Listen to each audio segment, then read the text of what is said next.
ஹே hello வேக்கன் with Karthik. எல்லாருக்கும் வணக்கம். இன்னைக்கு நம்ம என்ன வீடியோ பார்க்க போறோம்னு பாத்தீங்கன்னா வந்துட்டு ஒரு 1.5 வருஷம் ஒரு 2 இயர்ஸ்க்கு அப்புறம் வந்து ஒரு கார் வீடியோ. என்ன டாபிக் அப்படின்னா, நம்ம வண்டியை இப்போ ரீசெண்டா நம்ம வந்து எல்லோ போர்ட்ல இருந்து ஒயிட் போர்டு மாத்திருக்கோம். அதுக்கான என்ன ரீசன், எதனால மாத்திருக்கோம் அப்படிங்கிற எண்ட் வந்து நீங்க வந்து இப்போ பார்க்க போறீங்க.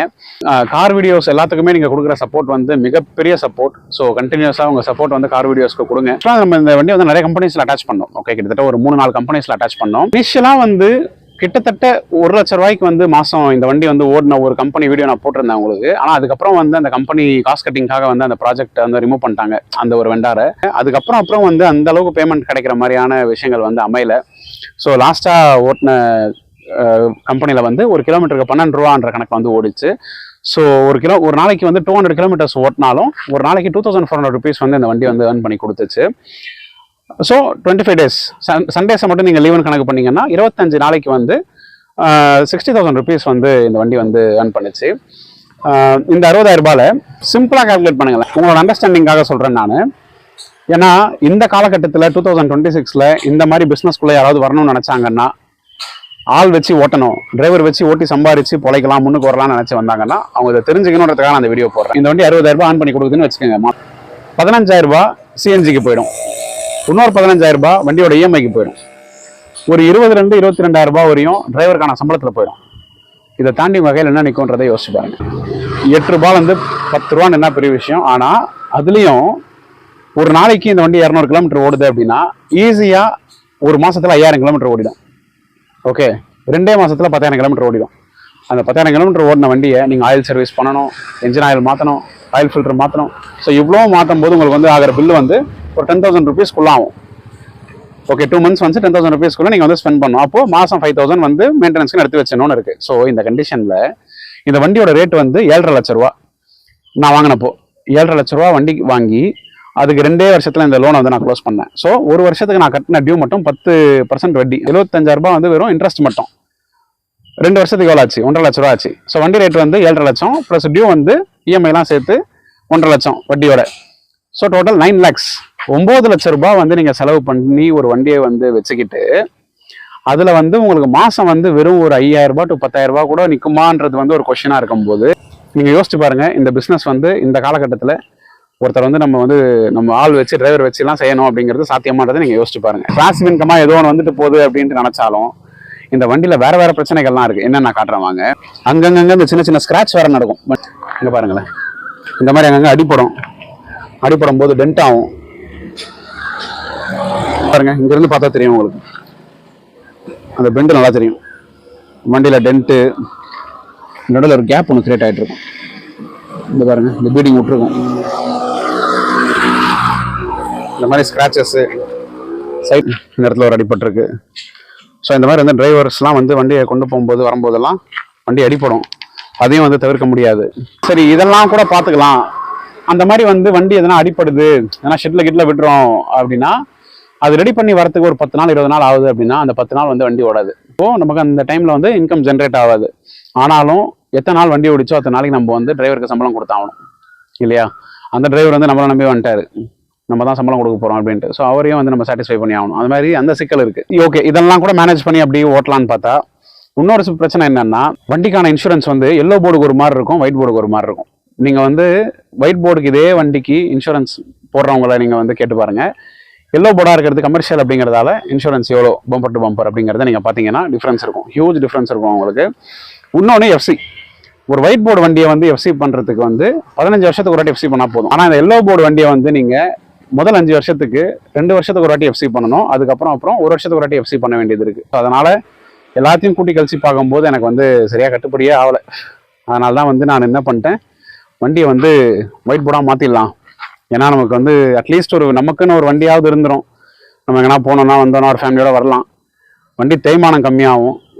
அது மாதிரி நிறைய விதத்தில் யோசிக்கும் போது எனக்கு ஒயிட் போர்டு மாற்றலாம் அப்படின்ட்டு நான் வந்து ஒயிட் போர்டாக மாற்றிட்டேன். அந்த ஒயிட் போர்டு மாற்றினதும் வந்து ஒரு பெரிய கதை. அதுக்கு வந்து எவ்வளோ செலவாச்சு அப்படின்னா, முதல்ல எஃப்சி பண்ணணும் அப்படின்னாங்க. ஏன்னா 2 இயர்ஸ் முடிஞ்ச அப்புறம் டேரெக்டாக ஃபஸ்ட்டு இதை ஒயிட் போர்டு மாற்ற முடியாது, ஃபஸ்ட்டு எஃப்சி பண்ண வேண்டியது பண்ணிடணும் அப்படின்ட்டு எஃப்சிக்கு தேவை வந்து கிட்டத்தட்ட ஒரு 12,000 ரூபாய் ஆச்சு எஃப்சிக்கு.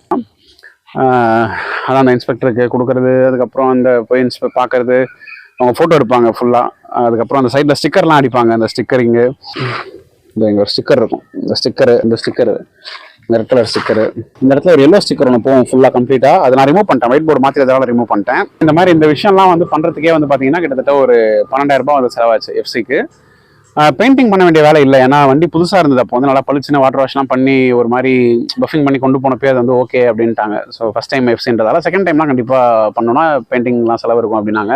ஸோ அந்த பெயிண்டிங் செலவுலாம் பார்த்தீங்கன்னா அது எவ்வளோ ஆகும் தெரியல, 20 ரூபா 30 ரூபா ஆகுமா என்னன்னு தெரில. ஸோ வண்டி இதை வந்து ஒன்ஸ் முடிவு பண்ணி வண்டி வந்து அடி நடிப்பாங்க, லைக் நமக்கு வந்து ரிட்டர்ன் வருமா இல்லையான்னு கூட தெரியாது, மாதம் ஏதோ வரும்ன்ற ஒரு சாட்டிஸ்ஃபேக்ஷன் இருக்குன்னா கொடுத்துடலாம். ஆனால் முடிட்டு கொடுத்துட்டு ஏதோ வரட்டும்னு விட்டுறலாம். இல்லை வண்டியை நீங்கள் வந்து நல்லா இருக்கணும் அப்படின்னு நினச்சிங்கன்னா கண்டிப்பாக நீங்கள் இந்த பிஸ்னஸ் எனக்கு வந்து அந்த டூயல் பர்பஸ்க்கு நான் வந்து வாங்கிட்டேன். அந்த ஒரு திங்கிங்கில் தான் வாங்கினேன். வண்டியும் கொஞ்சம் மெயின், வண்டியும் கொஞ்சம் பூ மாதிரி பார்த்துக்கணும் அப்படின்றதுல நம்ம கொஞ்சம் இதுவாக இருப்போம். அதனால் வந்து கம்ப்ளீட்டாக என்னால் அதை வந்து விட்டுட்டு என்னால் உட்கார முடியல. அது என்னன்னா ஆகட்டும் பார்த்துக்கலாம் அப்படின்னு இருக்க முடியல. ஸோ அப்போ நடந்த ஒரு சில டென்ட்லாம் வந்து நான் எடுக்காமலே இருக்கேன். இன்னும் அந்த ஒரு அடையாளமாகவே இருக்குது. சரி கம்ப்ளீட்டாக அதை வந்து ரெடி பண்ணலாம் அப்புறமா அப்படின்ட்டு வெயிட் பண்ணிட்டு இருக்கேன். அப்புறம் ஒயிட் போர்டு மாத்துறது அதுக்கு எவ்வளோ ஆச்சு கிட்டத்தட்ட பார்த்தீங்கன்னா வந்து அது ஒரு 12,000 ஆச்சு. ஏன்னா வந்து வண்டியோட பர்மிட்டை வந்து நம்ம சரண்டர் பண்ண வேண்டியது இருந்தது, வண்டி ஏதோ ஆல்ட்ரேஷன் போடணும் அப்படின்னாங்க. ஸோ இதெல்லாம் எல்லாத்துக்கும் தனித்தனியாக ஏதோ ரேட் சொன்னாங்க. இந்த மாதிரி எல்லாமே காமன் தான். நாம இப்போ எல்லோ போர்டு ஒயிட் போர்டு மாற்றணும்னா எஃப்சி வந்து அதாவது எஃப்சி பண்ணணும்னாங்க. சரி எஃப்சி பண்ணியாச்சு. ஆல்ட்ரு ஏதோ பண்ணணும்னாங்க, சரி ஆல்ட்ரேஷன் பண்ணணும்னாங்க, பர்மிட் சரண்டர் பண்ணணும்னாங்க. சரி ஓகே என்னவோ நம்ம வந்து இதை பற்றிலாம் நமக்கு தெரியாதுன்றதால நம்ம வந்து இறங்கிட்டோம்.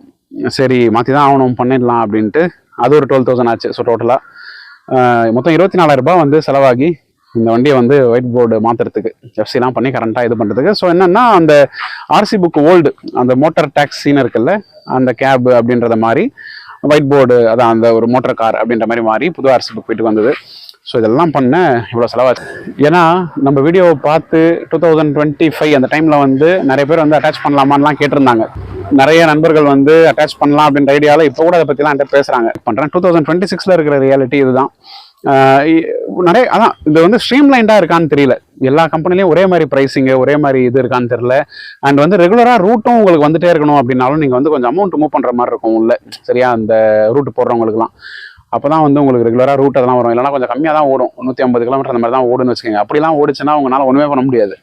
நீங்கள் வந்து கை காசு போட்டு தான் சம்பளம் கொடுக்குற மாதிரி ஆகிடும். ஓகே, ஸோ அந்த மாதிரிலாம் இருக்குது நிறைய. சரி இதில் விட்ற காசை சாட்டர்டே சண்டே ஓலா ஊபர் மாதிரி அட்டாச் பண்ணி ஓட்ட சொல்லலாம்னா டிரைவரை வண்டிக்கு இன்னும் தேய்மானது, சரியா? ஸோ நீங்கள் வந்து முடிவு பண்ணி தான் இந்த விஷயத்தில் இறங்கணும். இது வேலைக்கு ஆகுமா ஆகாதா அப்படிங்கிறத பார்த்து இறங்குங்க. இதுதான் விஷயம். பிளைண்டாக வந்து இறங்குறேன் அப்படின்ற பேரில் இறங்காதீங்க. இறங்குனீங்கன்னா மாட்டிப்பீங்க. அதுதான் நான் சொல்லிடுறேன். நல்லா யோசிச்சு இறங்குங்க. ரெண்டாவது முக்கியமாக இன் சிம்பிள் டேர்ம்ஸ் சொல்லணும்னா இன்வெஸ்ட்மெண்ட் எவ்வளோ, ரிட்டர்ன் ஆன் இன்வெஸ்ட்மெண்ட் எவ்வளோ அப்படிங்கிற கான்செப்ட் நம்ம பார்ப்போம். எதுவாக இருந்தாலும் நம்ம பார்ப்போம். ஷேர் மார்க்கெட்டாக இருந்தாலும் பார்ப்போம், எந்த பிஸ்னஸ் நம்ம பண்ணாலும் அதை பார்ப்போம் இல்லையா? ஸோ இது வந்து இதில் இன்வெஸ்ட்மெண்ட் எவ்வளோ, ரிட்டர்ன் ஆன் இன்வெஸ்ட்மெண்ட் எவ்வளோ அப்படிங்கிறத பார்க்கும்போது எங்கேயோ இருக்குது ரேஷியோ. வண்டின்னு ஒன்று மிச்சமாக கையில் இருந்தால் போதும், கடைசியில் அது வந்து 5 இயர்ஸ் கழிச்சு ஒரு நாளைக்கு 200 கிலோமீட்டர் ஓடும்போது ஒரு 5 இயர்ஸ் தொடர்ந்து ஓடிச்சுன்னா அதுக்கப்புறம் அந்த வண்டியில் என்ன இருக்குன்னு எனக்கு தெரியல. ஒரு ஸ்கிராப் கண்டிஷன் மாதிரி கூட இருக்குமா என்னன்னு தெரில. ஆனால் தான் சரி அதுக்கப்புறம் அதை விற்றா என்ன ரேட் போகணும்னு தெரில.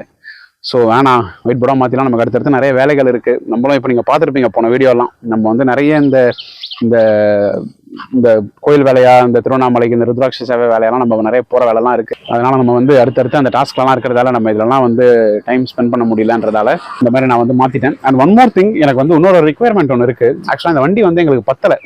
ஓகே, இது என்னதான் சிஎன்ஜி வண்டி ஒரு 5 சீட்டராக இருந்தாலும் இது பயங்கரமான ஒரு சாட்டிஸ்ஃபேக்ஷன் தான். அந்த வண்டி இல்லைன்னு சொல்லலை. லைக் மைலேஜ்லாம் வந்து அல்டிமேட். ஹைவேஸில் நீங்கள் போகிறீங்க அப்படின்னா இது கொடுக்குற மைலேஜ்லாம் வந்து கடவுள் மாதிரி இருக்கும். ஒரு ஸ்ப்ளெண்டர் பைக்கை வச்சுட்டு இருந்தால் எப்படி வந்து காசு அப்படியே இருக்குமோ, பெட்ரோல் போட்டு அழிய வேண்டாம் அப்படின்ற மாதிரி ஒரு வண்டி. லைக் அந்த சிஎன்ஜி அப்படிங்கிறது வந்து அவ்வளோ ஒரு சூப்பரான மேட்ரு ஃபேமிலிக்கோ இல்லை லாங்லாம் போகிறதுக்கோ. பட் என்னன்னா ஒரு 7 சீட்டர் மாதிரி தேவைப்படுது ஆக்சுவலாக. ஸோ உங்களுக்கு ஏதாவது லீடு தெரிஞ்சால் சொல்லுங்கள், ஓகேவா? கமெண்ட் செக்ஷனில் லீவ் பண்ணுங்கள். 2024 ஜான் ரெஜிஸ்ட்ரேஷன் வண்டி, 53,000 கிலோமீட்டர் கிட்டத்தட்ட ஓடி இருக்க வண்டி. எவ்வளோ ரேட்டுக்கு போகும், ஓகேவா? தோராயமாக எவ்வளோ ரேட்டுக்கு வந்து இது போகும்? ஒயிட் போர்டு இப்போது ஒரே ஓனர், சிங்கிள் ஓனர் நான் தான், எல்லாமே கரண்ட் இன்சூரன்ஸ்லாம். எவ்வளோ ரேட்டுக்கு போகும்? அதே மாதிரி ஒரு நல்ல ஒரு எர்டிகா எடுக்கலான்னு பார்க்குறேன் நான், 7 சீட்டர் மாதிரி. ஸோ அது ஒரு நல்ல ஆப்ஷனாக நீங்கள் என்ன நினைக்கிறீங்க அப்படிங்கிறத கமெண்ட் செக்ஷனில் லீவ் பண்ணுங்கள். அண்ட் இது சம்மந்தமாக வேறு ஏதாவது டவுட்ஸ் இருக்குனாலும் நீங்கள் வந்து கமெண்ட் செக்ஷனில் லீவ் பண்ணுங்கள், நான் என்னன்றதை கிளாரிஃபை பண்ணுறேன். தேங்க்ஸ் ஃபார் வாட்சிங். இந்த வீடியோ நான் கிளாரிஃபிகேஷன் போட்டே ஆகணும்னு நினச்சிருந்தேன். ஸோ அதனால தான் இந்த வீடியோ. ஸோ ரொம்ப நாளாக நான் வச்சுட்டே இருந்தேன் எல்லோ போர்டாவே. ஒரு சில டைம் ஆன் அண்ட் ஆஃப் ஆள் வச்சு ஓட்டி, இல்லை ஒரு சில டைம் ஓட்டாமல் சும்மாவே வீட்டில் வச்சுக்கிட்டு அந்த மாதிரி தான் ஆன் அண்ட் ஆஃப் தான் வச்சுட்டு இருந்தேன் நான் ஒரு 1 இயர் மேலே. சரி, இப்போ கம்ப்ளீட்டாக ஒயிட் போர்டு மாற்றிடலாம் அப்படின்ட்டு இப்போ தான் ரீசெண்டாக நான் இதை மாற்றினேன். அடுத்தடுத்து வந்து நமக்கு வந்து நிறைய பிளான்ஸ் இருக்குது. ஸோ அதுக்கெலாம் வந்து நிறைய சப்போர்ட் தேவைப்படுது. ஸோ நீங்கள் நிறைய பார்வையாளர்கள் இந்த வீடியோவை பார்த்து சப்போர்ட் பண்ணிங்கன்னா எனக்கு ரொம்ப யூஸ்ஃபுல்லாக இருக்கும். ஸோ தேங்க்ஸ் ஃபார் வாட்சிங். இந்த வீடியோ வந்து பிடிச்சிருந்தா லைக் பண்ணுங்கள். நம்ம சேனலுக்கு வந்து ஃபஸ்ட் டைம் வரீங்க அப்படின்னா சப்ஸ்கிரைப் பண்ணுங்கள். பல வீடியோஸ்லாம் பாருங்கள். நீங்கள் கொடுக்குற சப்போர்ட் வந்து ரொம்ப முக்கியம். அடுத்தடுத்து நிறைய பிளான்ஸ் இருக்குது, நிறைய இன்ட்ரெஸ்டிங்கான வீடியோஸ் இருக்குது. சிவாய நமோ. தேங்க்யூ.